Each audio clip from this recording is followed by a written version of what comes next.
ሰላም የተማሪ ሰብስቤ ወላጅ ነው? አዎ ነኝ። ልጆትን ይሰብስቡልኝ። አቤት አቤት። ቁጭ በሉ እናወራለን።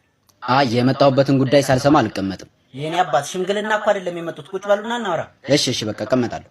ይኸውልዎት ምን መሰሉት? ልጆት የክላሱን ተማሪዎች እንዳለ ረግጦ ጨረሳቸው። እንዴት ይላል እንዴ? አህያ ስጋ በምሳቃው ቋጥሮ እየላኩ። ኧረ እባክህ እና በዚህ የኑሮ ውድነት የድመት ስጋ እንድቋጥርለት ትፈልጋለህ? ቆይ እርሶ ትልቅ ሰው እያደሉ እንዴት እንደዚህ ያደርጋሉ? አቅም ካሎት የበግ የፍየል ስጋ ያበሉት? ፋራ በዚህ ጊዜ የበግ ስጋ ይበላል እንዴ? ጉድ ፈላ።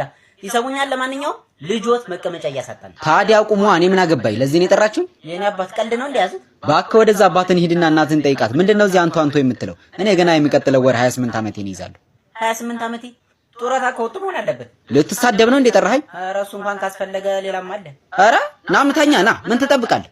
እኔ ጠብ አልፈልግም። የኔ አባት ልጆትን ስርዓት ያስይዙት፣ ያለበለዚያ እንሰይፈዋለን። ሰይፉት ብለው ነው እንሰይፈዋለን። ሰይፉት። አይገርምህም? በዚህ ኑሮ ውድነት እኔ ራሱ ሰው ምን ይለኛል ብዬ ነው እንጂ ምን ነው? አይ ምንም። ማን ገጀራው?